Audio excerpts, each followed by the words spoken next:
కవిత్రయ విరచిత శ్రీమదాంధ్ర మహాభారతము ఆనుశాసనిక పర్వము పంచమాశ్వాసము. కూతికర్త తిక్కన సోమయాజీ 1275–1260 సంవత్సరముల మధ్య ప్రచురణ తిరుమల తిరుపతి దేవస్థానములు 2013వ సంవత్సరము. వీడియో చేసినవారు కంచి త్యాగరాజులు 2024వ సంవత్సరము. కవిత్రయ విరచిత శ్రీమదాంధ్ర మహాభారతము ఆనుశాసనిక పర్వము పంచమాశ్వాసము. కృష్ణుడు ధర్మరాజునకు బ్రాహ్మణ ప్రభావంబు చెప్పుట. వచనము. ధర్మజుడు శ్రీకృష్ణుడికి మ్రొక్కి స్వామి, బ్రాహ్మణుల గొప్పతనం వినవలెనని కుతూహలపడుతున్నాను, సెలవీయవలసిందని వినయంతో వేడుకొన్నాడు. వాసుదేవుడు ఆ రాజచంద్రుడిపై కరుణామృతంతో నిండిన చూపులు ప్రసరింపజేసి ఆదరంతో ఇట్లా అన్నాడు. కందము. కౌంతేయాగ్రజా, ఇప్పుడు నీవడిగినట్లే ఇంతకు పూర్వం నా కుమారుడు ప్రద్యుమ్నుడు నన్ను అడిగాడు. అందుకు సంతోషిస్తూ వాని మేలు కోరి ఉన్నదున్నట్లుగా ఇట్లా చెప్పాను. సీసము. ధర్మార్థకామమోక్షాలు అనే చతుర్విధ పురుషార్థాలు సంపాదించటానికి, దేవతలను పితృదేవతలను సంతృప్తులను చెయ్యటానికి, ఇహలోక సుఖాలు పొందటానికి బ్రాహ్మణులే ఆధారభూతులు. దేవతలకైనా ఆయుస్సు, యశస్సు, సంపత్తి వారి అనుగ్రహం వలననే కలుగుతాయి. వారు ఆగ్రహిస్తే ఎంతటివారినైనా బూడిద చెయ్యగలరు, అనుగ్రహిస్తే అభివృద్ధి కలిగించగలుగుతారు. కనుక వారికి కోపం తెప్పించక ప్రియం సల్పుతూ వారు హర్షించేటట్లు ఎవడు తన శక్తి కొలది దానమిస్తాడో అతడు ఇహపరలోకాలలో అభివృద్ధిని, పేరు ప్రఖ్యాతులను పొందుతాడు. వచనము. కవిత్రయ విరచిత శ్రీమదాంధ్ర మహాభారతము ఆనుశాసనిక పర్వము పంచమాశ్వాసము. దుర్వాసుడు కృష్ణుని మనశ్శుద్ధి పరీక్షించి అనుగ్రహించిన ప్రకారము. ధర్మజ, నేను చూచిన ఒక అద్భుత విషయాన్ని చెప్పుతాను, వినుము. తన ఇష్ట ప్రకారం ప్రవర్తించే దుర్వాస మహర్షి ఒకసారి మన ఇంటికి వచ్చాడు. ఆయన ఒక సమయంలో చిరునవ్వు నవ్వుతూ ఉండేవాడు, మరొకప్పుడు కినుక వహించేవాడు. ఒకప్పుడు అనుకూలుడుగా, ఇంకొకప్పుడు ప్రతికూలుడుగా ఉండేవాడు. ఒక తడవ నేను తిండి తినను అనేవాడు. మరొకప్పుడు పలువురుకు వండిన ఆహారమంతా ఆ నొక్కడే ఆరగించేవాడు. ఒకప్పుడు పరుపుల మీద శయనించేవాడు, మరొకప్పుడు కటికనేల మీద పరుండేవాడు. చెప్పకుండా ఎక్కడికో వెళ్లేవాడు, తిరిగి తనకు తానే వచ్చేవాడు. ఇట్లా ప్రవర్తిస్తూ ఒకరోజు ఆ శ్రీకృష్ణ, నాకు పరమాన్నం మీద మనసు పడింది, పెట్టించవా అని అడిగాడు. వెంటనే నేను పాయసం వండించాను. ఆయన అందులో కొంచెం తిని కొంత తన ఒడలికి నన్ను పూయమన్నాడు. నేను పూశాను. ఆ చెంతనే నిలిచి ఉన్న రుక్మిణి చూచి మహర్షి ఆమె దేహానికి తానే పాయసం పూశాడు. ఆమెను రథానికి గుర్రం మాదిరి కట్టివేసి తాను రథంలో కూర్చొని లాగుమన్నాడు. వీధులలో విహారానికి బయలుదేరాడు. రుక్మిణి రథాన్ని ఈడుస్తూ ఉంటే ములుగర్రతో చోచో అని ఆమెను పొడుస్తూ తేరిని నడిపించాడు. ఆయన ఇంత చేస్తున్నా, నేను ఇదంతా చూస్తున్నా, నాకు మోనిమీద కోపంగాని ద్వేషం కాని కలుగలేదు. సాక్షిమాత్రుడిగా వీక్షిస్తూ రథంతో నేను నడిచాను. ఈ దృశ్యాన్ని అవలోకిస్తున్న యాదవులకు ఆశ్చర్యము, కోపము, భయము జనించింది. వారు తమలో తాము మహర్షిని గురించి ఏమేమో అనుకొంటూ చేసేది లేక మౌనంగా రథానికి ఇరుప్రక్కల నడిచారు. ఆటవెలది. రుక్మిణీదేవి దుర్వాసు డెక్కిన రథాన్ని ఈడ్చి అలసిపోయి ముందుకు వ్రాలి నేలమీద కూలబడింది. అప్పుడు మునీంద్రుడు స్యందనం నుంచి క్రిందికి దుమికి ధరణి మీద చతికలబడి ఉన్న రుక్మిణి మీద దుమ్ము చల్లి శీఘ్రంగా దక్షిణ దిశకు పరుగెత్తి వెళ్లాడు. కందము. దుర్వాసుడు ఆ విధంగా దక్షిణ దిశకు పరుగెత్తిపోగా నేను ప్రార్థనా వాక్యాలతో ఆయన వెంట పరుగెత్తి వెళ్లాను. నేను తప్పు మన్నించుమని వేడుకొంటూ పలికిన పలుకులకు ఆయన ప్రసన్నుడై వెనుదిరిగి అయ్యో, మిమ్ము బాధించాను గదా అని కృపతో. వచనము. దుర్వాస మహర్షి నన్ను చూచి కృష్ణ, నీవు కోపాన్ని జయించావు, నీకు వరమిస్తాను గ్రహించుము. ఆటవెలది. శ్రీకృష్ణ, సమస్త జనులు తమయందు తాము ఎంత ప్రేమ కలిగి ఉంటారో అనగా తమకు తామంటే ఎంత ప్రియమో అంత ప్రేమ నీ యందు కలిగి ఉండి నిన్ను అనుసరిస్తారు. నీవు జనుల యొక్క మ్రొక్కులు గైకొంటూ ఎందును ఎదురే లేక సాటిలేని మహిమతో వర్ధిల్లుదుగాక. వచనము. దుర్వాస మహర్షి నిర్ణయపూర్వకంగా వచించి ఇంకా ఇట్లా అన్నాడు. కందము. నా శరీరమందంతట పరమభక్తితో పరమాన్నం ప్రామినావు, కాని అరికాలిలో మాత్రం పూయలేదు, కాబట్టి నీకు పాదతలల్లో తప్పించుకున్న శక్యంగాని హాని కలుగుతుంది. కందము. కృష్ణ, నా పలుకులు వినుము. పాదతలంలో నీకు కలుగనున్న ఆపద నీ వైకుంఠ ప్రాప్తికి అనుకూలంగానే ఉంటుంది, కనుక ఆ చేటును అమంగళమని భావించకూడదు. నీవు బ్రాహ్మణుల విషయంలో ఈ రీతిగానే భయభక్తులతో ప్రవర్తించుము. వచనము. అని దుర్వాసుడు పలికి రథాన్ని ఈడ్చి అలసిపోయిన మీ అమ్మను జూచి నీవు సౌందర్యమునందు సౌభాగ్యమునందు సాటిలేని దానవై గౌరవార్హతలో శ్రీకృష్ణుడి 16,000 మంది రాణులలో అగ్రేసరవై విలసిల్లు మని ఆశీర్వదించి ఆ మునీంద్రుడు అదృశ్యుడయ్యాడు. ఆటవెలది. రుక్మిణి, నేను మహర్షి దీవెన వలన సౌందర్య సమృద్ధితో విలసిల్లుతున్న మా శరీరాలను వీక్షించుకొంటూ మిక్కిలి ఆశ్చర్యపడుతూ సంతోషం హృదయములందు నిండగా ఇంటికి వెళ్ళాము. ఆటవెలది. ప్రద్యుమ్న, ఇంటిలోని వస్తు సముదాయం మునుపటి కంటే ఇనుమిక్కిలిగా ఉండి ఎంతో రమ్యమై కనువిందు చేసింది. వాటిని చూచి మేము ఆశ్చర్య నిమగ్న మానసులమయ్యాము. బ్రాహ్మణులు ఇటువంటి మహిమ కలిగిన వాళ్ళు. కందము. కాబట్టి కుమారా, నీవు బ్రాహ్మణులకు భక్తుడవై ప్రకాశించాలి అని నేను చెప్పాను. ప్రద్యుమ్నుడు నా మాట చొప్పున బ్రాహ్మణులయందు భక్తి గలిగి విరాజిల్లాడు. ధర్మజ, నీవు కూడా మా కుమారుడి వలె విప్రభక్తుడవై వెలుగొందాలి. వచనము. అని శ్రీకృష్ణుడు చెప్పగా నరేశ్వరుడైన ధర్మజుడు మనస్సులో ఎంతో సంతసించి శ్రీకృష్ణుడితో, దేవా, దుర్వాసుడు ఈశ్వరాంశలో జన్మించాడని పెద్దలు చెప్పగా వింటున్నాను. పరమశివుడి మహిమలను గూర్చి వినవలెనని కుతూహలపడుతున్నాను, సెలవీయవా అని అడిగాడు. అందుకు శ్రీకృష్ణుడు ఎంతో ఆదరబుద్ధితో, కవిత్రయ విరచిత శ్రీమదాంధ్ర మహాభారతము ఆనుశాసనిక పర్వము పంచమాశ్వాసము. కృష్ణుడు ధర్మజునకు శివుని మహిమ చెప్పుట. ఆటవెలది. ధర్మజ, నీవు నన్ను అడుగదగిన విషయమే అడిగావు. ఇందుకు నా మనస్సెంతో ఆనందించింది. ఆ మహాదేవుడిని ధ్యానించి నమస్కరించి ఆయన దివ్యములైన మహిమలను తెలుపుతాను. నీవు మిక్కిలి పరిశుద్ధమైన అంతఃకరణం కలవాడివి సుమా. వచనము. ధర్మజ, నిశ్చల బుద్ధితో నే చెప్పునది వినుమని శ్రీకృష్ణుడు ఆయనతో ఇట్లా అన్నాడు. కందము. ధర్మజ, ఏ మానవుడు పరమభక్తితో పరమేశ్వరుడిని హృదయంలో నిలుపుకొని శతరుద్రియాన్ని నమ్మకాన్ని ఒప్పిదంగా పఠిస్తాడో ఆ మనుజుడికి ఇహలోకంలో పరలోకంలో సమస్త సుఖాలు సులభంగా లభిస్తాయి. వచనము. అని మళ్ళీ. సీసము. కుంతీనందన, శివుడికి మహాదేవుడనే పేరు ఎంతో తగి ఉన్నది. ఆయనకు పై వాడెవ్వడూ లేడు. అతడనీసుడు ఆ రుద్రుడి యొక్క కినుక గదిరిన చూపు మంటలతో వేద ధర్మానికి విరుద్ధ ప్రవర్తన గల జాతులన్నీ దగ్ధమైపోతాయి. ఈశ్వర విరహితంగా దేవతలు మునులు మిక్కిలి పూనికతో నిర్వర్తించే దక్షుడి యజ్ఞం ధ్వంసం కాలేదా? ఈశ్వరుడు ఆగ్రహించటం వలననే సూర్యుడికి కనులు పోవుటమున్నగు అనర్థాలు ఆ క్రతువులో పాల్గొన్నవారికి కలుగలేదా?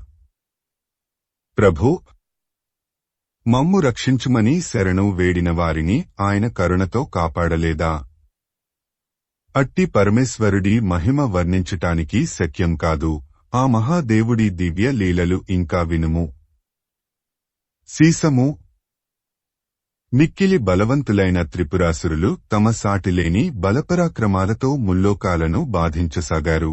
అప్పుడు వేల్పులు ముక్కంటిని దర్శించి దేవాదిదేవా, మేము పశువులము, మమ్ము పాలించేవాడవు గనుక నీవు పశుపతివి కనుక కరుణతో మమ్ము కాపాడు మని బిగ్గరగా మొరపెట్టుకున్నారు. అంతట మహేశుడు ఆ త్రిపురములను ఒక్క అస్త్ర ప్రయోగంతో భస్మం చేసి ఆ బాణాన్ని తన తొడపై నీడుకొన్నాడు. ఆ బాణం ఒక బాలుడు కాగా ఇతడెవ్వడని చూచి ఆశ్చర్యచకితులై వేల్పులు వినుతించారు. విప్రరూపంతో వెలుగొందే ఆ బాలుడికి అప్పుడు శివుడు దుర్వాసుడని నామకరణం చేశాడు. తేటగీతి. ఆ దుర్వాసుడే మా గుహానికి వచ్చి అన్ని అద్భుత చేష్టితములు కావించాడు అని వాసుదేవుడన్నాడు. ధర్మజుడు ఆశ్చర్య ముఖవంక, భక్తి మరొక వంక తన మనసులో మల్లడి గొనగా వినయంతో దేవకీ తనయుడితో, కందము పరమేశ్వరుడి ప్రసిద్ధ నామాలు స్తోత్రం చేస్తే ఇహపరసుఖాలు కలుగుతాయని విన్నాను. విమల విజ్ఞాన స్వరూపుడవైన నీవు ఆ పరమశివుడి నామాలను అర్థ సహితంగా నాకెరిగింవు మని ధర్మజుడు వేడగా మిక్కిలి సంతోషించి, వచనము నారాయణుడు ఈ విధంగా పలికాడు. కందము ధర్మజ, పరమేశ్వరుడిని పరిపూర్ణంగా భజించటం, ఆయన నామాలకు అర్ధ మెలిగి స్తోత్రం సల్పటం పరికించగా నాకుగాని బ్రహ్మకుగాని శక్యం కాదు. వచనము శక్యం కానప్పటికిని కందము నరేశ్వర, నీవు శంభుడి నామాలు వాటి అర్థాలు తెలుపుమని నన్ను కోరితివి కనుక నా తెలిసినంతలో ఆ దేవదేవుడి యొక్క ఉత్తమనమావళి వినిపిస్తాను. స్థిరమైన చిత్తంతో శ్రద్ధగా ఆలకించుము. ఆటవెలది. ధర్మజ, అనలుడు, అనిలుడు, ఇంద్రుడు, ఆదిత్యులు, వసువులు, మరుత్తులు మున్నుగా గల సర్వదేవతా స్వరూపుడైన శివదేవుడి మాహాత్మ్యమును ప్రీతితో చెప్పుటగాని వినుటగాని సకలాభీష్టములను సిద్ధింపజేస్తుంది. కవిత్రయ విరచిత శ్రీమదాంధ్ర మహాభారతము ఆనుశాసనిక పర్వము పంచమాశ్వాసము. కృష్ణుడు ధర్మజునకు శివనామ నిర్వచనంబు చెప్పుట. కందము రాజేంద్ర, వినుము, గొప్పతనంతో ఐశ్వర్యంతో విరాజిల్లేవాడు కనుక సకల మునీంద్రులు ఆయనను మహేశ్వరుడని కొనియాడుతుండగా సాటిలేనివాడై సాంబశివుడు ప్రకాశిస్తున్నాడు.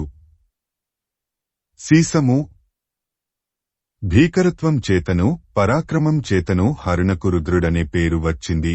దేవ సమాజమందు దొడ్డవేల్పు కనుక మహాదేవుడైనాడు. సమస్త సత్కర్మములకు ఫలరూపములైన శుభాలను ప్రసాదించే కుతూహలం కలవాడు కనుక శివుడనే పేరు ధరించాడు. సుస్థిరమైన కాంతితో దీపిస్తున్నాడు కనుక ఈయనకు స్థానుడనే నామం ఏర్పడింది.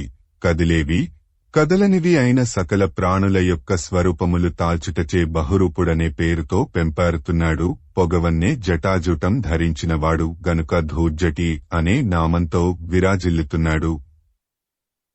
ఆటవెలది. త్రిపురాసురులను సంహరించిన ఆ గౌరీపతి యొక్క దేహం నుంచి విశ్వులనే దేవతలు జన్మించారు కనుక ఆయన విశ్వరూపుడు అనే పేరుతో విలసిల్లుతున్నాడు. సీసము ధర్మజ, అనేక నయనాలు తన దేహంలో కలిగి వెలుగొందటం చేత పరమేశ్వరుడికి సర్వతశ్చక్షువు అనే నామధేయం ఏర్పడింది. జీవులెల్లరూ పశువులు, తాను ఆ పశువులకు పాలకుడు కనుక ఆయనకు పశుపతి అనే నామం కలిగింది. నందినెక్కి సంచరించటం చేత అతడు వృషభవాహనుడు అనే పేరు పొందాడు. జీవుల ప్రాణాలు హరించేవాడు, వారి ప్రాణాలను కాపాడేవాడు అతడే. ఆగమాలలో ఆ మహనీయుడికి అనేక నామాలున్నవి. వాటి మహిమ వేదవేత్తలైన మహానుభావులు వివరంగా పరస్పరం బోధించుకుంటూ పరమానందభరితులవుతూ నిరంతరం శివుడియందే లగ్నమైన పావన మనస్సులతో సంచరిస్తూ ఉంటారు.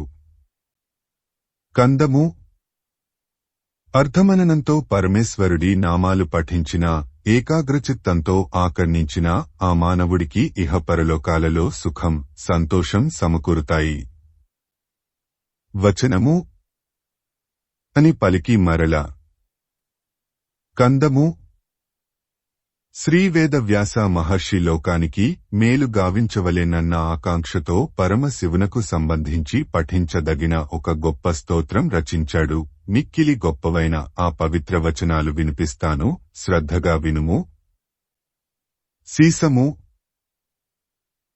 సకల జగత్తులకు నిత్యసాక్షిగా ఉన్నవాడు, సర్వలోకాలకు శుభాలు కలిగించే స్వరూపం కలవాడు, రోగరహితుడు, ప్రథమభూతములని చెప్పబడే భూమి మొదలైన పంచమహాభూతాల కంటే ముందున్న దొడ్డ భూతం శ్రీకంఠుడు. తనను నియమం వేడుక భక్తితో ఆరాధించే వారికి సంసార విముక్తి కలిగించవలెననే అభిలాష తన మనసులో నింపుకొని ఉంటాడు. నీలగడుడు సదాశివాది రూప చతుష్టయంతో విఖ్యాతుడైన ఆ మహేశ్వరుడు తనను పూజించటంలో ఆసక్తి గల సుస్థిరపదస్థులైన మంగళమూర్తులకు ఆయా విధాలైన కొనియాడదగిన ఉన్నత పదవులు అనుగ్రహిస్తాడు. తేటగీతి. ఈ స్తోత్రమును చలించని మనస్సుతో ఏ మానవుడు శివలింగ సన్నిధిలో వాగ్విధేయమొనర్చునో ఆతడు ఆయుష్యం, ఆరోగ్యం, ప్రాభవం, సంపద కలిగి వర్ధిల్లగలడు. కవిత్రయ విరచిత శ్రీమదాంధ్ర మహాభారతము ఆనుశాసనిక పర్వము పంచమాశ్వాసము. భీష్ముడు ధర్మజునకు ధర్మసూక్ష్మ ప్రకారంబు చెప్పుట. వచనము. అని కృష్ణుడు చెప్పగా మిక్కిలి సంతసించి ధర్మజుడు భీష్ముడితో ధర్మాలు పలు విధాలుగా ఉన్నాయి, వాటిలో ముఖ్యంగా అనుష్ఠించదగిన ధర్మమేదో తెలుపుమని అడుగగా గంగానందనుడు ఆ నరపతితో ఇట్లా అన్నాడు. ఆట వెలది. ధర్మజ, ధర్మం ఇట్లాంటిదని ఆ ధర్మస్వరూపం తెలిసిన మహనీయులు మాత్రమే యుక్తంగా చెప్పగలరు. కాల పరిణామం వలన ధర్మం అందుకు భిన్నంగా గోచరిస్తుంది, స్పష్టతను కోల్పోయి మరుగున పడుతుంది. వచనము. అదెట్లంటివా? కందము. పుణ్యపురుష, పరిశీలనాత్మకమైన సూక్ష్మబుద్ధి లేనందున గడ్డితో కప్పబడిన బావి మిట్టపల్లాలు లేని చక్కని సమప్రదేశంగా తోచేటట్లు ఒక్కొక్కప్పుడు అధర్మం ధర్మమనే తలంపును కలిగిస్తుంది. కందము. ఇది ధర్మం ఇది అధర్మం అని సరిగా చూపలేకపోవటం వలన ధర్మబోధ చేసేవారు ఆ ధర్మం యొక్క విలక్షణత్వం తొలగేటట్లు తెలపటం చేత ధర్మం దారి తప్పుతుంది. ధర్మ సూక్ష్మ మెరుంగని వారి బోధ విని కార్యాచరణకు పూనుకొనే వారికి కడకు దుఃఖమే సంభవిస్తుంది. వచనము. కనుక ధర్మం మిక్కిలి సూక్ష్మమైనది. కందము. మంచి స్వభావం గల ధర్మపుత్ర, పెద్దల వల్ల శాస్త్రముల వినికిడి వితరణగుణము గల్గిన బుద్ధిమంతుల నడిగి ధర్మస్వరూపమెట్టిదో తెలుసుకొమ్ము. దురాశ, దుర్గర్వం, మోహం అనే దుర్గుణాలతో ఆవరించబడిన మనసులు గల వారెవలన కాకుండా పవిత్ర చరిత్రుల వలననే ధర్మం ఎరుగవలసినది. కందము. ప్రశస్తమైన జ్ఞానం గల ధర్మజ, కామము, అర్థము అనేవి మోహాతిరేకం వలన జరిగే కార్యాలని మదిలో నెరిగి ధర్మమం దాసక్తిగల జనుల వలన హితవుగా ధర్మస్వరూపం గ్రహించుము. తేటగీతి. దోషరహితుడా, వేదాధ్యయనంలోనూ యజ్ఞాలను నిర్వహించటంలోనూ ఆచారంలోనూ శ్రద్ధ ఎవరికి నశించకుండా ఉంటుందో అట్టివారి ఆచరణ ధర్మ సూక్ష్మ మెరిగి చేసేదిగా గ్రహించుము. కందము. అని భీష్ముడు చెప్పగా ధర్మరాజు పితామహ, మీరు చెప్పే మాటల చేత ధర్మాన్ని తెలుసుకొనటానికి మార్గాలనికం ఉండటం చేత నా మనస్సులో ధర్మ విషయమై సందేహ పరంపరలు ఉదయిస్తున్నాయి. కందము. దరిలేని ధర్మానుష్ఠాన సముద్రంలో మునిగి దరిగానక అల్లాడుతున్న మా వంటి అల్పులకు ఈ ధర్మసాగరానికి తీరమిది అని సంతోషంతో తెలియజెప్పడానికి మీ వంటి మహాత్ములే తగియున్నారు. తేటగీతి. తాత, ఆగమోక్త విధం, ప్రత్యక్షం, ఆచరణ అని ధర్మం భిన్న భిన్న రీతులతో కలగుండు పడుతున్నది. ఈ మూటిలో ధర్మసూక్ష్మత ఇదమిత్తమని చెప్పటానికి వీలుకాకుండా ఉన్నది. పుణ్యవర్తనుడవైన నీవు ధర్మసూక్ష్మమంటే ఎటువంటిదో నాకు తెలుపవలసినది. వచనము. ధర్మజుడి పలుకులు విని మందాకిని నందనుడైన భీష్ముడు కుంతి జ్యేష్ఠనందనుడైన ధర్మజుడితో ఈ ప్రకారం చెప్పాడు. కందము ధర్మపుత్ర, ధర్మసూక్ష్మ నిర్ణయానికి ఆగమోక్త విధం, ప్రత్యక్షం, సమాచరణం అనే ఈ 3 విధానాలే తప్ప మరో దారి ఏదీ లేదు. పూర్వమునీంద్రులు సైతం ధర్మసూక్ష్మ నిర్ణయానికి ఆధారంగా వీటినే గైకొన్నారు. కందము రాజా, గ్రుడ్డివాడు, సంశయాత్ముడు, మూఢుడు వీరి వలె నీవు సందేహించవద్దు. ఈ ధర్మజిజ్ఞాసమాని నేను చెప్పే మాటలు విని నా మాటలనే ప్రమాణాలుగా స్వీకరించి వాటినే గట్టిగా అనుసరించుము. ఇక పలుమాటలతో నీకు పని లేదు సుమా. కందము పరిశుద్ధమైన మనస్సుగల యుధిష్ఠిర, అహింస, దానం, సత్యం, కోపరాహిత్యం అనేవి ఉత్తమ ధర్మాలు. ఈ గుణాలు ధర్మానికి పరమావధులు కనుక నీ మనసు ఈ గుణాలను అనుసరించేటట్లు చేయవలసింది. తేటగీతి ధర్మపుత్ర, విప్రులను ఆరాధించటంలో ఆసక్తి వహించుము, అన్యచింతలు వదిలిపెట్టుము అని భీష్ముడు పలికాడు. ధర్మజుడు మనసులో సంతోషించి ఆయనకు మిక్కిలి భక్తితో నమస్కరించాడు. వచనము ఎవరు ధర్మాల పట్ల అసూయ వహిస్తారో, ఎవ్వరు వాటిని నమ్మి సేవిస్తారో ఆ ఇరుతెగల వారిని గూర్చి వారికి కలిగే స్థితిగతులను గురించి తెలుపుమని వేడగా ధర్మజునకు మహామానవుడు భీష్ముడిట్లా అన్నాడు. సీసము ధర్మజ, శ్రద్ధగా వినుము. రజస్తమోగుణ వికారం పొందిన మనస్సులుగల మనుష్యులు ధర్మం మీద పగబునుతారు. అట్టివారికి నరకలోక నివాసమే గతి. సత్య వ్రతపరాయణులు నిరంతరం ధర్మమునే సేవిస్తారు. వారు స్వర్గలోక నివాస సౌఖ్యానికి అర్హులు. ధర్మం బ్రహ్మదేవుడి ప్రథమపుత్రుడు. మధుర ఫలాలను భుజించటానికి ఒబలాటపడే జనులు దాని పరిపక్వస్థితిని ఎట్లా శ్రద్ధాసక్తులతో ఆదర బుద్ధితో గమనిస్తూ ఎట్లా అపచారాలు చేస్తుంటారో ఆ విధంగానే మంచి బుద్ధి కలవారు ధర్మాన్నే ఆశ్రయించి సేవిస్తుంటారు. వచనము భీష్ముడి పల్కులు విని ధర్మజుడు ఆ మహనీయుడితో సాధువులనగా ఎటువంటివారు, అసాధువులనగా ఎటువంటివారు చెప్పుమని అడుగగా భీష్ముడిట్లా చెప్పాడు. కవిత్రయ విరచిత శ్రీమదాంధ్ర మహాభారతము ఆనుశాసనిక పర్వము పంచమాశ్వాసము. భీష్ముడు ధర్మజునకు సాధ్వసాధుజనుల నిరూపించి చెప్పుట. సీసము సాధువులు కానివారు ధర్మం తమంతట తాముగాగాని పెద్దల వలనగాని తెలుసుకొనరు. సత్పురుషులు ధార్మిక జ్ఞానాన్ని తమంతట తాముగాను గురువుల వలనను ఆర్జిస్తారు. ధర్మజా, సత్పురుషుల చరిత్ర ఎటువంటిదో తెలుపుతాను, శ్రద్ధతో వినుము. వారు మలమూత్రములను యోగ్యముగాని ప్రదేశాలలో విడువరు. అతిథులు భుజించిన పిదప శేషించిన ఆహారాన్ని భుజిస్తారు. అర్హులైన వారికి దారి వదలి ప్రదక్షిణ మొనర్చి వెళ్లతారు. సత్యంగా నిష్కపటంగా ప్రవర్తిస్తారు. శరణు జొచ్చిన వారిని సంరక్షిస్తారు. స్త్రీ సంగమం బయటికి పొక్కనీయరు.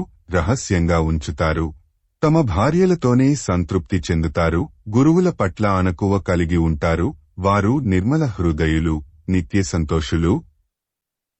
వచనము అని మరల తేటగీతి సత్పురుషులు ఇంద్రియ భ్రాంతిని నిర్మూలిస్తారు. చేసిన పాపం మెరిగి ప్రాయశ్చిత్తం చేసుకొంటారు.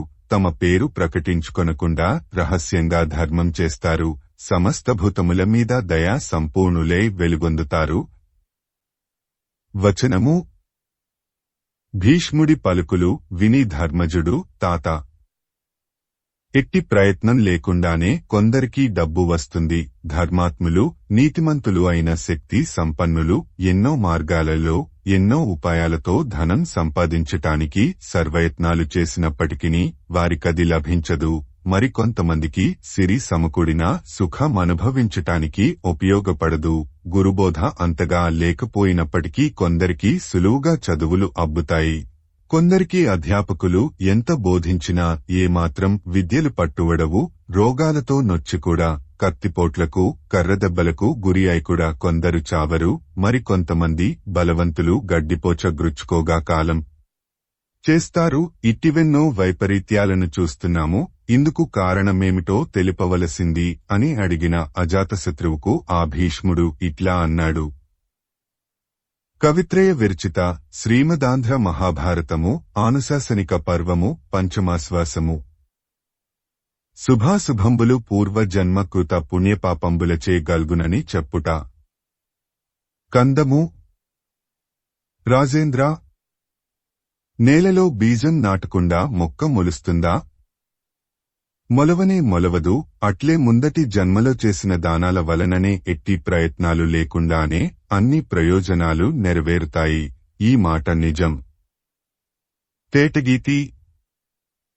ముందటి జన్మలో ఘనతపస్సులు చేసి ఉన్నట్లయితే ఆ మనిషిని విస్తారమైన సుఖాలు వచ్చి వరిస్తాయి. పూర్వం చేసిన పెద్దల సేవ వలననే నరులకు తెలివితేటలు కలుగుతాయి, వారు చదువులలో రాణిస్తారు. కందము. వెనుకటి జన్మలో అహింసయందు ఆసక్తి కలిగి ఉంటే అతడు ఈ జన్మలో దీర్ఘాయుష్మంతుడవుతాడు. యుధిష్ఠిర. ఈ సద్గుణాలే ఇందుకు హేతువులు. ఇవి లేకుండటమే అన్ని అనర్థాలకు మూలం. వచనము. ధర్మజ. కనుక. తేటగీతి. ధీరోత్తమ. వినుము. దానం, తపస్సు, పెద్దలను సేవించటం, ప్రాణులను హింసించుకుండటం అనేవి సమస్త జనులు విధిగా ఆచరించదగిన కార్యాలు. ఈ దొడ్డ గుణాలను గట్టిగా మనసులో నిలుపుకొని అనుష్ఠించవలసినది. వచనము. అని బోధించి గంగానదీ పుత్రుడైన భీష్ముడు మళ్లీ పాండు మహారాజు కుమారులలో జ్యేష్ఠుడైన ధర్మరాజుతో ఇట్లా అన్నాడు. సీసము. ఎల్లప్పుడూ ధర్మమందు ఆసక్తిగల జనుడికి కాలమే ధర్మతత్వ స్వరూప జ్ఞానం స్పష్టంగా కలిగిస్తుంది. కనుక నిశ్చలమైన చిత్తశుద్ధితో తపస్సు, ధర్మశాస్త్రాశ్రవణం, స్నానం, దానం, మంత్రజపం, దైవరాధనం కాలాన్ని వ్యర్థపుచ్చకుండా యథావిధిగా ఆచరిస్తుంటే అట్టివాడికి ధర్మం సంప్రాప్తిస్తుంది. ఆ ధర్మాన్నే తరణోపాయంగా గైకొని తాను ఆచరిస్తూ ఇతరుల చేత ఆచరింపజేస్తూ బోధిస్తూ ఉంటే ఆ నిర్మల హృదయుడు సంసారమునకు ఆవలి గట్టుగా ఉన్నట్టిది, సత్యమైనది, జరామరణాలకు దవ్వైనది, జ్ఞానపూర్ణము, వినాశరహితము, పరమానందరూపము అయిన ముక్తిపదాన్ని పొందుతాడు. వచనము. అని నిర్ణయించి చెప్పి ఇంకను. తేటగీతి. ధర్మజ. నీకు వేదవ్యాసమహర్షి కంటికి వెలుగు వంటివాడు. వాసుదేవుడు నీకు ఆరాధ్యదైవం. ఇక చింత వదలి ప్రజలను చల్లగా పరిపాలించుము. కార్యరంగములందు విజయం పొందుము. కందము. జనమేజయ మహారాజా. ఈ విధంగా బోధించిన దివిజగంగా పుత్రుడైన భీష్ముడి సాటి లేని మాటలు ఆలకించగానే ధర్మపుత్రుడి ముఖం వికసించింది. గగుర్పాటు పొందిన శరీరంతో అతడు ప్రకాశించాడు. సీసము. అప్పుడు వ్యాసమహర్షి భీష్ముడిని చూచి, ధర్మజుడు నీ ఉపదేశ సుధారసం తనివార గ్రోలి జ్ఞానఘనుడైనాడు. సోదరులు, వాసుదేవుడు, మిత్రులైన సమస్త రాజులు, ధృతరాష్ట్రుడు తాను చక్కగా నిన్ను సేవించి నీ కృపకు పాత్రమైనాడు. ఇక ఇతనికి సెలవిచ్చి హస్తినకు పంపుము, సమయానికి తిరిగి నీ దగ్గరకు రాగలడు అని చెప్పాడు. భీష్ముడు వాత్సల్య రసంచేత తడిసిన చూపులతో ధర్మజుడిని వీక్షించి, ఓ రాజశ్రేష్ఠుడా, నీవు పురమునకు వెళ్ళుము, శుభ పరంపరలు పొందుము. కవిత్రయ విరచిత శ్రీమదాంధ్ర మహాభారతము ఆనుశాసనిక పర్వము పంచమాశ్వాసము. భీష్ముడు ధర్మజు నూటడించి కరిపురంబునకు బంపుట. వచనము. అని సెలవొసంగి మళ్ళీ. సీసము. నరనాథోత్తమ. నీ బుద్ధి ధర్మమందే నిశ్చలంగా నిలుచుగాక. యయాతి మహారాజు వలె భూరి దక్షిణలిచ్చి అనేక యాగాలు శ్రద్ధావంతుడవై చేయవలసింది. రాజధర్మాన్ననుసరించి రాష్ట్రంలోని ప్రజలను సంతోషపెట్టుము. పండ్ల చెట్టును పక్షిసమూహం వలె నిన్నాశ్రయించుకొని ఉన్న నీ చుట్టాలు, నీ మిత్రులు సుఖింతురుగాక. సూర్యుడు మకర రాశిలో ప్రవేశించిన శుభకాలం కనిపెట్టుకొని ఉండి నా దగ్గరకు రావలసింది. ఇప్పుడు హస్తినాపురికి వెళ్ళుము. నీ తల్లి, నీ తమ్ముళ్ళు, నీ తండ్రి ధృతరాష్ట్రుడు, నీవు సుఖంగా ఉండండి అని గాంగేయుడనగానే ధర్మజుడు ఆనందించి, వచనము తమరు చెప్పినట్లుగానే నడుచుకొంటా నని వినయంతో విన్నవించి భీష్ముడికి సాష్టాంగదండ ప్రణామం చేసి వెళ్ళి వస్తానని చెప్పి సెలవు గైకొన్నాడు ధర్మరాజు. కందము ధర్మజుడు మునీశ్వరులు తనను పోయి రమ్మని పంపగా వాసుదేవుడు మున్నగువారు వెంటరాగా తన నగరానికి వెళ్లాడు. సంతోషంతో పురప్రజలు ఎదురుగా వచ్చారు. ముత్తైదువలు బ్రాహ్మణులు వచ్చి తనను దర్శించి దీవెనలతో కందము మంగళాక్షతలు తన శిరంపై చల్లుతుండగా ధర్మజుడు ప్రాభవంతో దీపిస్తూ బయలుదేరి పురికి విచ్చేసి తన భవనంలో ప్రవేశించాడు. ప్రవేశించగానే తొలుత గాంధారీదేవిని దర్శించి ఆమె నోరడించాడు. ఆ తరువాత ప్రేమ చిగురింపగా ఆట వెలది. ధర్మజుడు తన తల్లి అయిన కుంతి మహాదేవికి నమస్కరించాడు. ద్రౌపదీదేవికి సంతసం కలిగించాడు. తనను దర్శించవచ్చిన నగరవాసులను, పల్లీవాసులను ఆనందంతో వెళ్లిరండని సాగనంపి బ్రాహ్మణులను దాన ధర్మాది విధులచే సంతోషపరిచాడు. వచనము ధర్మజుడు మగలను పోగొట్టుకున్న మగువలకు అధికంగా ధనములిచ్చాడు. ధృతరాష్ట్రుడిని మిక్కుటమైన పూజలచేత సంతృప్తి పరిచాడు. తేటగీతి తన తోబుట్టువులు గోవిందుడు పరమానందభరితులవుతూ ఉండగా ధర్మజుడు అప్పుడు రాజ్యాభిషేక శుభమును పొందినవాడి వలె తన నిండు మదిలో భావించి మిక్కిలి విశ్రాంతి వహించి విరాజిల్లాడు. వచనము ఆ విధంగా ధర్మరాజు ప్రకాశిస్తూ తన తమ్ముళ్లను తత్తత్కాలోచితములైన పనుల నిర్వహణానికి నియమించి తాను లోపలి సౌధంలోనికి వెళ్లాడు. ఆయన చక్కగా రాజ్య పరిపాలన బాధ్యతలు స్వీకరించి జనాదరణీయమైన ప్రవర్తనతో మెలుగుతుండగా 50 దినముల పిదప సూర్యభగవానుడు ఉత్తరాయణంలో ప్రవేశించాడు. కవిత్రయ విరచిత శ్రీమదాంధ్ర మహాభారతము ఆనుశాసనిక పర్వము పంచమాశ్వాసము. ధర్మజుడు కృష్ణాదుల దోడ్కొని భీష్ముని యొద్దకు బోవుట. సీసము కురువంశరాజులలో మేటి అయిన ధర్మజుడు గాంధారి ధృతరాష్ట్రులను, కుంతీదేవిని ముందుంచుకొని శ్రీకృష్ణుడిని, ఆయన తమ్ముడు సాత్యకిని, తన తమ్ములైన భీమాదులను, విదుర సంజయులను, ధృతరాష్ట్రుడి పుత్రులలో బ్రతికి ఉన్న యుయుత్సుడిని, కృపాచార్యధౌమ్యులను, మంత్రవేత్తలైన ఋత్విక్కులను వెంటబెట్టుకుని బయలుదేరాడు. నూతన వస్త్రాలు, చందన కాష్ఠములు, అగరు చెక్కలు, పూలు, పండ్లు, నేతికుండలు మూసుకొంటూ పరిజనులు వెంట నడిచారు. అనేక మణులు, మాణిక్యాలు, బంగారం ఆయన వెంట కదలి వచ్చాయి. పవిత్రాగ్నిని యోగ్యజనులు జాగరుకులై తీసుకుని వస్తుండగా యుధిష్ఠిరుడు సేవక గణం తనను సేవిస్తుండగా మహావైభవంతో విరాజిల్లుతూ. వచనము ధర్మరాజు మహావీరుడైన భీష్ముడు పరుండి ఉన్న ప్రదేశానికి సమీపంలో రథం దిగాడు. శ్రీకృష్ణుడు మొదలైన వారంతా తమ తమ తేరుల నుండి దిగారు. అజాతశత్రుడు, వారితో కలిసి వ్యాసుడు, నారదుడు, దేవలుడు మున్నగు మహర్షులచే సేవించబడుచున్న పూజార్హుడైన శాంతనవుడి చెంతకరిగి ముందు అక్కడి మునులకు నమస్కరించాడు. ఆ మోనిపుంగవులందరూ తనను కొనియాడగా పాండవాగ్రణి గంగాపుత్రుడికి ప్రణమిల్లి ధ్యాన నిమగ్నుడైన ఆ మహామహునుద్దేశించి తేటగీతి పుణ్యపురుష, నేను ధర్మజుడిని వచ్చాను, నీకు నమస్కరిస్తున్నాను. అవసరమైతే నా మాటలు చిత్తగించవలెనని వేడుతున్నాను. ఉత్తరాయణం రాగానే అగ్ని మొదలుగా తీసుకొని రాదగిన వస్తువులనెల్లా తీసుకొని వచ్చాను. సీసము తాత, తీసుకొనిరాదగిన వస్తువులన్నిటినీ తీసుకొని వచ్చాను. మంత్రవేత్తలైన పురోహితులు వచ్చారు. శ్రీకృష్ణుడు, నీ కుమారుడైన ధృతరాష్ట్ర మహారాజు, చుట్టాలు, ఉన్న రాజులు, బ్రాహ్మణులు, పోరులు వచ్చి ఉన్నారు. ఓ కరుణామయ హృదయుడా, వీరినందరినీ కనువిచ్చి చూడు మని ధర్మజుడు వేడుకొన్నాడు. మహాత్ముడైన గాంగేయుడు వారి నందరినీ కలయజూచి ధర్మతనయుడి కరము తన కరముతో పెనవేసి కదలిస్తూ నరేశ్వర, ఎంతో ఉపకారం చేశావు, నీవు నాకు దైవానుగ్రహం వలననే లభించావు, ఈ మాఘమాస శుక్ల పక్షం నామది కెంతో హర్షం సమకూర్చింది అని ధర్మజుని కొనియాడి అతడికి అధికానందం చేకూర్చాడు. వచనము. ఆ పిదప ధృతరాష్ట్రుడితో ఇట్లా అన్నాడు. తేటగీతి.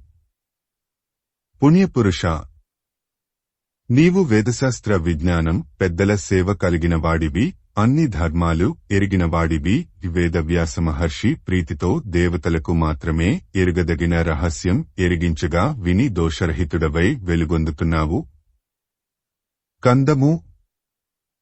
ధృతరాష్ట్ర మహారాజా, జరుగనున్న వాటిని గూర్చి నీవు భయపడనక్కరలేదు. మంచితలంపుతో నీవు చూడగలిగితే నీ తమ్ముడైన పాండురాజు కుమారులు నిజంగా నీ కడుపున పుట్టిన బిడ్డల వంటి వారే కదా. కందము. రాజా, పాండవులను పరిపాలించుము, వీరి సేవల వలన నీ హృదయం ఆహ్లాదంతో నిండగా ధర్మజుడిపై కృప చూపుము, ప్రీతితో ఇతడికి కర్తవ్యబోధ కావింపుము. తేటగీతి. కురువంశ భారమును వహించే ధృతరాష్ట్ర, ధర్మజుడు నీడ ప్రేమ భక్తి కలవాడని నాకు తెలుసు. ఇతడు కఠిన స్వభావం కలవాడు కాడు. నీవు వాత్సల్యంతో ఈ నూపతిని చూచుకొమ్ము, ఆజ్ఞాపించి ఇతడిచేత సేవలు చేయించుకొమ్ము. కందము. రాజా, నీ కుమారులు దుర్యోధనుడు మున్నగువారు నీతిమాలిన వాళ్లు, ధర్మవిహీనులు, కోప స్వభావులు, పరమ దురాశాపరులు. ఇట్లాంటి వాళ్లను మనస్సులో నిలుపుకొని దుఃఖించవద్దు. వచనము. అని వచించి శ్రీకృష్ణుడిని వీక్షించి. కవిత్రయ విరచిత శ్రీమదాంధ్ర మహాభారతము ఆనుశాసనిక పర్వము పంచమాశ్వాసము. భీష్ముడు శరీరంబు విడుచుటకు శ్రీకృష్ణు ననుగొనుట. తేటగీతి. దేవదేవ, జీవాత్మక, వేల్పులచేత నమస్కరించబడేవాడా, శంఖం చక్రం గద పద్మం అనునవి హస్తములందు ధరించినవాడా, వసుదేవనందన, త్రివిక్రమావతార, పురుషోత్తమ, నిన్ను స్తోత్రం చేస్తున్నాను, నన్ను దయతో చూడుము. వచనము. అని పలుకుతూ నమస్కారం చేసి. ఆట వెలది. పద్మపత్రాల వంటి సుందరనేత్రాలు కలవాడా, నాకు నీవే బలం, నేను నీ భక్తుడిని, ఆలు చూలు లేనివాడిని, నన్ను పరమకృపతో పరిరక్షించుము. శరీరయాత్ర ముగించటానికి సెలవీయవలసింది. వచనము. అని మరల. సీసము. రమావల్లభ, పాండునందనులకు నీవే దిక్కు, వారిని కరుణతో కాపాడుము. దుష్టబుద్ధి అయిన దుర్యోధనుడితో కృష్ణుడు ఏ పక్షంలో ఉంటాడో ఆ పక్షమునకు విజయం తథ్యమని పలుమారు నేను చెప్పాను. పాండవులతో కలిసి మెలిసి ఉండుమని నేను చెప్పిన మాటలు అతడు వినక యుద్ధమొనర్చి తమవారినందరినీ మరణం పాలుచేసి తుదకు తానుగూడా మరణించాడు. కేశవ, నిన్ను నేనెరుగుదును. మహామహిమతో నరుడు నారాయణుడు అనే పరమపురుషులు లోక సంరక్షణార్థం లీలామానుష వేషధారులే శ్రీకృష్ణార్జునులుగా చరిస్తున్నారని పరాశర మహర్షి, నందనుడైన వ్యాసులవారు, బ్రహ్మమానసపుత్రుడైన నారదులవారు నాకు మునుపే చెప్పి ఉన్నారు. వచనము. భీష్ముడి పలుకులు విని శ్రీకృష్ణుడు మిక్కిలి ఆదరంతో ఆయన ముఖం చూచి ఇట్లా అన్నాడు. ఆట వెలది. గంగాపుత్ర, నీ వలన ఏనాడూ దోషం లేదు. నీవు పరమ పుణ్యాత్ముడివి, తండ్రియందు మిక్కిలి భక్తి గలవాడివి, కనుకనే బంటువలే అడుగులకు మడుగులొత్తుతూ మృత్యువు నీ అధీనంలో నిలిచింది. వచనము. కవిత్రయ విరచిత శ్రీమదాంధ్ర మహాభారతము ఆనుశాసనిక పర్వము పంచమాశ్వాసము. భీష్ముడు శరీరంబు విడిచి నాకలోకగతం డగుట. వచనము. గంగానందన, వెళ్ళుటకు నిన్ను అనుమతిస్తున్నాను, నీ తోటివారైన వసువులను నీవు కలిసికొమ్ము అని వాసుదేవుడు పలుకగా భీష్ముడు పరమానందభరితుడయ్యాడు. పాండవులను, ధృతరాష్ట్రుడిని, తక్కిన వారిని చూచి మీచేత అనుమతించబడ్డానుగదా అని పలికి వారందరినీ కౌగిలించుకున్నాడు. అక్రూరులై సత్యవచనులై మీరు జీవితం గడపండి అని వచించి ఆ మహాపురుషుడు పూర్వం తాను రాజులను జయించి తెచ్చిన ధనరాశులను బ్రాహ్మణులకిచ్చి ధర్మరాజును జూచి వత్స. బ్రాహ్మణులందరూ పూజ్యులు, వారిలోనూ ముఖ్యంగా ఋత్విక్కులు, గురువులు, వృద్ధులు ఆరాధించదగనవారు అని గట్టిగా నుడివి మౌనం వహించాడు. యోగధారణచే చిత్తమును నిగ్రహించి ప్రాణాపానాది వాయువుల సంచారాన్ని అడ్డగించగా అవి ఊర్ధ్వముఖంగా పయనించి మూర్ధమును చేరాయి. అప్పుడా మహనీయుడు ఒక్కొక్క అవయవము నుండి ప్రాణములను తొలగించుకొంటూ రాగా రాగా ఆ స్థానములన్నీ శల్యరహితాలైనాయి. ఇట్లా జరగటం చూచి మధుసూదనుడు మున్నగు సకల జనుల హృదయాలు పరమాశ్చర్యభరితాలయ్యాయి. వారందరూ భీష్ముడిని మిక్కిలి కొనియాడారు. ఇంద్రియాలను అరికట్టటంలో మిగుల సమర్థుడైన భీష్ముడిచే అన్ని అవయవద్వారాల నుండి అడ్డగించబడిన అతడి ఆత్మశిరస్సు భేదించుకొని గొప్ప అగ్నికణం వలె కనిపిస్తూ మింటికెగసి కొంత దూరం వెళ్లి ఆ తరువాత అంతర్ధానమైంది. అప్పుడు దేవతలు పూలవాన కురిపించారు, నగారాలు మ్రోగించారు. సిద్ధులు, సాధ్యులు అనే దేవజాతివారు భీష్ముడిని శ్లాఘిస్తూ హర్షించారు. ఆ విధంగా ఆ మహనీయుడు శరీరం విడిచి స్వర్గం చేరిపోయాడు. కవిత్రయ విరచిత శ్రీమదాంధ్ర మహాభారతము ఆనుశాసనిక పర్వము పంచమాశ్వాసము. పరలోకగతుండైన భీష్మునకు నగ్ని సంస్కారంబు చేయుట. సీసము. ధర్మరాజు ఆయన తమ్ములు విదురుడు, యుయుత్సుడు అగరు చందన కాష్టాలతో చదునైన ప్రదేశంలో చితిని కడుగొప్పగా పేర్చారు. మిక్కిలి భక్తితో ధర్మజుడు, ధృతరాష్ట్రుడు గంగానది నందనుడి పవిత్రగాత్రాన్ని స్నానం చేయించారు. ఒడలికి చందనం పూశారు. మేలైన పట్టు వస్త్రం చుట్టి పూలదండలతో, మెరిసే ఆభరణాలతో అలంకరించారు. అప్పుడు సామవేద పఠనం జరిగింది. పురోహితులు అగ్నిదేవుడు హర్షించేటట్లు హోమం చేశారు. కందము. అజాతశత్రుడు సావధానమనస్కుడై శ్రద్ధ, వినయం, సంతోషం అనే గుణాలు ముప్పిరిగొనగా పెక్కుమణులు, బంగారం బ్రాహ్మణ సమూహానికి వేడుకతో ఇచ్చాడు. వచనము. ఆటు పిమ్మట. కందము. భీష్ముడి శవాన్ని తలతట్టు నకుల సహదేవులు, కాళ్లతట్టు ధృతరాష్ట్ర ధర్మజులు పట్టుకొని మిక్కిలి వైభవంతో ఒప్పరుచున్న శవవాహనం మీద ఉంచారు. వచనము. ఆ విధంగా తలవైపు నకుల సహదేవులు, కాళ్లవైపు ధర్మజ ధృతరాష్ట్రులు పాడెను తమ భుజాలపై నీడుకొని మోశారు. భీమార్జునులు వింజామరలతో విసిరారు. యుయుత్సుడు గొప్పగొడుగును పట్టాడు. కౌరవ స్త్రీలలో ముసలివాళ్లు ఆలవట్టములు, గుడ్డతో తయారు చేసిన గుండ్రని విసనకర్రలు వీచారు. ధౌమ్యుడు కర్మకాండ జరిపాడు. భీష్ముడి శరీరాన్ని చితిపైనుంచి వేదవిహితమైన అగ్నికి ఆహుతి చేశారు. లెక్కలేనన్ని నేతికుండలు చితాగ్ని గనగనమండగా కృమ్మరించారు. ఈ రీతిగా శవదహన కార్యం శాస్త్రసమ్మతంగా వైభవోపేతంగా ఆచరించి ఆ కౌరవులందరూ అప్రదక్షిణంగా మరలి స్నానాలకే గంగకు వెళ్లారు. వారి వెంట వ్యాసుడు, నారదుడు, దేవలుడు మున్నగు మునిపుంగవులు బయలుదేరారు. కౌరవులందరూ పత్నిసహితంగా గంగలో మునిగి భీష్ముల వారికి నువ్వులు నీళ్లు వదిలారు. ఆ సమయంలో కవిత్రయ విరచిత శ్రీమదాంధ్ర మహాభారతము ఆనుశాసనిక పర్వము పంచమాశ్వాసము. పుత్రశోకాతురయైన గంగాదేవి కృష్ణాదులం గనంగుని దుహకించుట. సీసము. గంగాదేవి జలముల నుండి పైకి లేచి దుహకంతో విలవిల్లాడుతూ తడబడేనడకతో ముఖం నిండా కన్నీళ్లు నిండగా వచ్చి కౌరవుల ముందు నిలిచింది.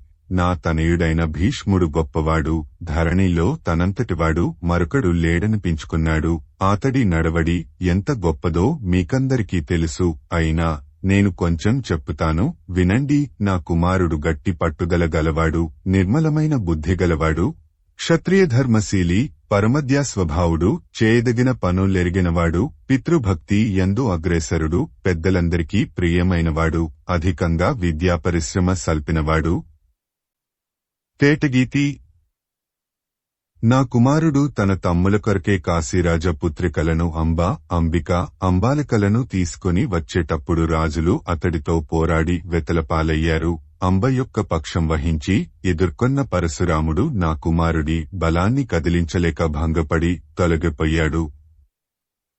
వచనము అని రోదించి మరల తేటగీతి అన్నలారా, అంతటి శక్తి సంపన్నుడు సామాన్యుడైన శిఖండిచే కథనమున కూలి శరతల్ప గతుడవటం కంటితో చూచికూడా నా గుండెబ్రలు కాకుండా ఎప్పటివలే ఉన్నదంటే అందుకు కారణం అది వజ్రంతో నిర్మించబడినదేమో అని భావిస్తాను. వచనము అని దుహకిస్తున్న గంగాదేవితో శ్రీకృష్ణుడిట్లా అన్నాడు. కవిత్రయ విరచిత శ్రీమదాంధ్ర మహాభారతము ఆనుశాసనిక పర్వము పంచమాశ్వాసము. పుత్రమరణ దుహకితయగు గంగను కృష్ణద్వైపాయను లూగడించుట. తేటగీతి తల్లి గంగా భవాని, నీవు చింతించవద్దు. నీ కుమారుడు వసువులలో చేరిపోయాడు. శాపం పొందిన కారణాన వసువు భీష్ముడనే పేరనరుడై నీ కడుపున జన్మించాడు. ఈ లోకంలో ఇంతకాలం వర్తించాడు. ఇతడు సాటిలేని మహిమ గలవాడు. ఇతడిని గూర్చి శోకించవద్దు. చంపకమాల అమ్మా గంగాదేవి, ఒక్క శిఖండి మాత్రమే అనటమెందుకు? ఆ దేవేంద్రుడైనా నీ కుమారుడిని సంహరించగలడా? భీష్ముడు తన ఇష్టప్రకారం అర్జునుడి దివ్యశరాలను తనువు నందు నాటించుకొని ఆ ఫల్గునుడి దివ్యబాణాలే తనకు పాన్పుగా సుఖంగా పవళించినవాడై మృత్యువును దూరంగా ఉంచి ధర్మజుడికి సమస్త ధర్మములుపదేశించి పేరు పెంపులు గడించి తాను కోరుకున్నప్పుడే శరీరాన్ని వదిలివేశాడు. తల్లి, అట్టి ధర్మాత్ముడి కొరకు నీవు శోకించవద్దు.